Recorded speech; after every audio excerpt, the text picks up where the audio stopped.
Hello friends, आज का reel उन लोगों के लिए है जो अपने लिए लाइफ पार्टनर ढूंढ रहे हैं, जिन्होंने अपने आप को सेटल कर लिया है करियर में और अब वो सोच रहे हैं कि हमारी शादी का टाइम आ रहा है। बाकी सारी चीज़ें शादी में जो जुड़ी हुई होती है वो तो अलग बात है।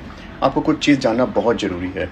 कभी कभी आपको ऐसा लग सकता है जैसे कि आप किसी इंसान को बहुत दिनों से चेज़ कर रहे हैं या उसके बारे में सोच रहे हैं कि कितना आइडियल इंसान है, कितना अच्छा डॉक्टर है, कितना अच्छा एमबीए वाला इंसान है, कितना अच्छा सीए है या कोई पॉलिटिशियन है या टीचर है या किसी भी बैंकर है, किसी भी फील्ड में बहुत अच्छा इंसान है।